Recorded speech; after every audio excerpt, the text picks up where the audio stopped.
Hello and welcome to another edition of the Go-Ballistic Transfer Special show. All this month we've been bringing you the ins and outs at both Rangers and Celtic. In this episode we're going to focus on Danny Röhl's men, and I'm delighted to say joining me, Craig Turnbull, is Sun Sports' Andy Devlin. Andy, how are we doing? Very well, thank you. Good stuff. Andy, how would you assess Rangers in the transfer window so far? Well, they've been very proactive, haven't they? Danny Röhl made it clear that he wanted a left back, a central midfielder and a winger. They were the priorities. All three have arrived. All three were paraded in front of the crowd on Friday night ahead of the Annan game. So yeah, very much on track. And both Andrew Kavanagh and Danny Röhl have been at pains to point out that they're not done yet. There's obviously areas that they're still keen to strengthen. But by getting off to such a good start and such a positive start and getting the guys in that they were looking for, guys that were targeting, it allows them a wee bit of breathing space now, allows them to perhaps assess the market a wee bit more. Obviously Tour Rommens is injured just now, expect him maybe to be fit the next fortnight. Chukwuani made his debut against Annan, and obviously there's huge excitement around the signing of Andreas Skov Olsen. People are, I think, rightly seeing it as something of a statement signing. You just look at his credentials, his stats, and what the potential he could bring to the Rangers team. I think there's obviously huge excitement around the Danish winger. You've always said that they've managed to do their business, fairly efficient in the first couple of weeks of the window. How do you see the rest of the window progressing for Rangers? I mean, I think it's in stark contrast to what has gone on before at Rangers. I always felt there was a real lack of leadership. Who was driving recruitment, and let's be honest, the recruitment at Rangers over the last 5 or 6 years has been nowhere near good enough. Andrew Kavanagh has recognised that, the chairman has recognised that. They've overhauled things. You've got Stiggy, Bjornaby, Stenson, Greta Stenson in there, Frathers Thornton, all these guys leading the process. Danny Röhl obviously involved in that. I think obviously we look to add another striker. I don't think there's any doubt about that. The situation with Conor Barron and his injury, potentially, May before you see Conor again, that I think will hasten the need for another midfielder. Dan Neil is one I would potentially look at there. I don't think that's dead in the water yet. I think he's a player that almost like for like with regards to Conor Barron, and I think he's somebody that Danny Röhl might look to bring on board, whether that's just now or whether that's towards the end of the window. I think what has to happen now is players will need to leave, players will need to be offloaded. There's obviously a lot of speculation around Danilo just now. I don't think he did much against Annan to strengthen his case. So yeah, I think midfield, another central midfielder to cover Conor Barron, undoubtedly a striker, and maybe another centre half. I don't think that's so much of a priority now. I think Manny Fernandez has come in, he's really settled into the team. I think having John Suter alongside him has helped him settle. So that's maybe not as pressing as it was 2 or 3 weeks ago when you looked at the window when it opened. So I think certainly a striker and another kind of holding midfielder. You kind of touched on the kind of changes in terms of behind the scenes. They had obviously sporting director Kieran Dowell. They've now moved on to this kind of transfer almost committee. Yeah. Can you tell us a bit more about how that kind of works? Yeah, very much like, I mean, Danny Röhl, has the final say. He's the manager, but they've got more eyes involved. There's more voices. Let's be honest. I mean, the whole recruitment over the last, as I say, last few 5 or 6 seasons has been nowhere near good enough. Kevin Thelwell paid the price with his job, leaving the club alongside Patrick Stewart. So I think this is where you have to give the chairman credit. He's come in, he's recognised that fundamentally this is the most crucial aspect of any football club. You have to get the recruitment right, and Rangers have been found wanting for too long.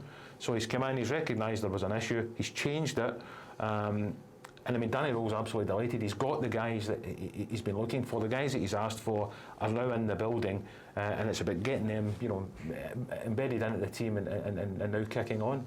You just talked about Dan Neil there being the kind of midfielder they've maybe had on the radar. Yeah. In terms of strikers, have you heard any names that they're kind of linked with?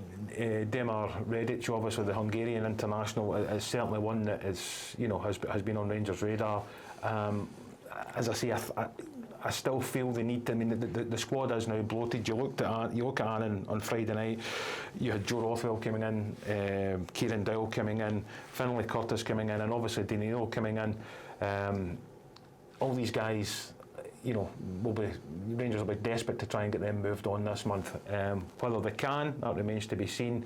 And as I say, Danilo, that was a real opportunity for him against Annan. You look at how Chermiti's, the goals against Celtic have undoubtedly helped him in terms of confidence and belief. But Danilo was just sliding further and further down the pecking order. And he was nowhere near the levels that he needed to be against no disrespect, against Annan. So he is certainly somebody that Rangers are desperate to try and move on. If that happens, that's going to create an opportunity to bring somebody else in. I'm not saying that somebody has to go for somebody to come in. It's not that's not the case. But I just think Danny Rowe wants to trim his squad. It's far too bloated. Certainly in the kind of central area, the middle of the park, there's too many players in his squad. So the likes of Dowell, Rothwell, and as I say, Danilo, Findlay Curtis, I think they'll try and move out on loan to get more game time for him. So all these guys, Rangers are actively seeking to move on just now. What did you make of that overall performance against Annan? Yeah, I think it was the opening 10-15 minutes. I think it was too slack for the manager's liking. And again, you had guys who have had to be patient, have found themselves down the pecking order, not involved. That was an opportunity for them on Friday night, and I don't think there was too many could be banging down the manager's door on Saturday morning to say, listen, I deserve a chance here, I deserve a second chance.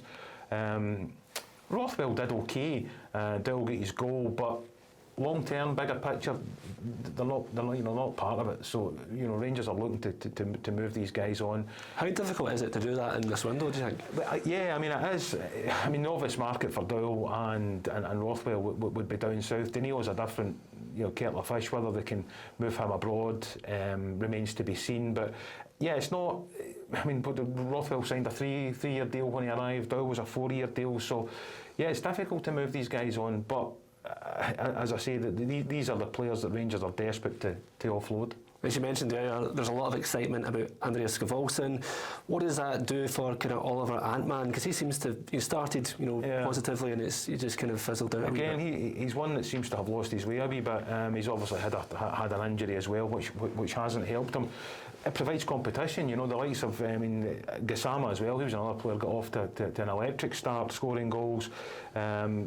Kind of form dipped as well. So what it will do is, intensifies competition for places. These guys know that they have to be at a certain level to even get a look in terms of the first team. So Roll will be looking at it as hopefully, as an incentive for these guys to get back to the form that they showed right at the start when they joined Rangers. I know you would have saw the story about Joel Piroe from Leeds United and being linked with Celtic. Did that move kind of surprise you in terms of the connection with the 49ers? I think it surprised the 49ers and Parag Marat. Yeah, that was one that was never going to happen with, obviously with the links between Leeds and Rangers now. He's a player that, if Rangers were still in the market for a striker towards the end of this window that potentially Rangers could look at. I still think there are other options before him, but yeah, it was a strange one with regards to Celtic trying to bring him to Parkhead. I don't think that was ever a goer. Yeah, and in terms of the 49ers connection, we haven't really. They kind of made. They were adamant that Rangers and Leeds were kind of separate. There wasn't going to be this kind of feeder club. Yeah, I think they've been very conscious of that. I think that's why you haven't seen somebody coming from Ellen Road or potentially somebody even going from Ibrox down there. I think they're very conscious of that, and it's something they're trying to avoid. Not saying it's to the detriment of Rangers, I'm not saying that, but I think they were conscious of this feeder club, and certainly Andrew Kavanagh spoke at length about it, as did Parag Marat when they arrived. But with the right deal, do you think it's something Absolutely. that could happen? If it's going to be beneficial to both clubs, then why not? It's not the 49ers looking down their nose at Rangers and saying, right, here, develop our player for us. That's not the case. It would need to be mutually beneficial to both parties. Just finally, Tawanda Maswinisis, he's been grabbing the headlines recently, again, linked with Celtic. Are you surprised that maybe there hasn't been links with Rangers? I think there has been. links with Rangers. I don't doubt for a second that Rangers have looked at him, but that was one thing Danny Rowe again touched on 2 or 3 weeks ago. The importance of the Scottish market. Certainly, when you look at Europe and the 5 homegrown rule, they are aware of Scottish players. Obviously, Marouane isn't Scottish, but playing in the Scottish Premier League. Scored 15 goals for Motherwell. He's doing terrifically well. Scored in the African Cup of Nations. A team like Motherwell, this is always a downside when they're doing so well. Teams are going to look at their players. Elliot Watt is a player that Rangers are looking at. Whether he makes the move in the summer, I think that's one to watch. Danny Rowe is an admirer of Elliot Watt. So when you have provincial teams doing well, the manager, Jens Bertholasco, is going to attract attention. When strikers are scoring goals for teams like Motherwell, they're going to attract attention. But, Rangers will be aware of him. I'm not saying that, again, he is #1 priority, but he'll be somebody that's on the radar for sure.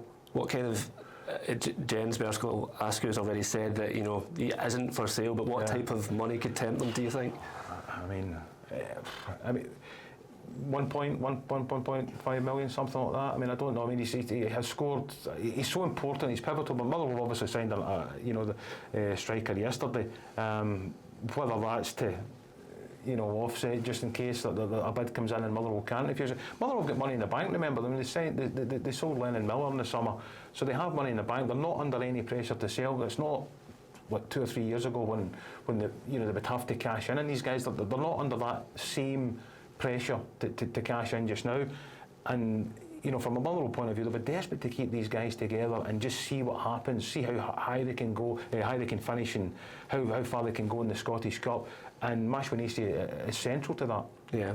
Do you think, if Rangers weren't to make any more signings in this window, the squad would be good enough to win the league? I still feel they need to add a striker and cover in midfield. I still think, and listen, that's just my opinion. I think the Rangers manager recognises that as well. So do not be surprised if that's the case. I don't think Rangers are done by any stretch of the imagination. I think 2, possibly 3 signings still to arrive at Ibrox before the close of this window. I think Danny Rowe deserves an enormous amount of credit for you look at this squad of players under Russell Martin, whatever they were, 4th from bottom, 13 points behind Hearts when Rowe came in. He has done a remarkable job to get the same group of players into the position they're in just now. They've got a European game coming up on Thursday night. Europe's obviously beyond them this season, so the focus now was on the 2 domestic competitions of the league and obviously the Scottish Cup. Having got himself into this position, he is determined to kick on, and Andrew Kavanagh and the board have shown a willingness to back him to try and give him the tools to finish the job. Well, thank you, Andy, for your time. Appreciate that. And thank you to the viewers watching from home. Don't forget to like and subscribe at the YouTube channel, and also keep up to date with all the latest news and gossip and rumours on the Sun Sport website.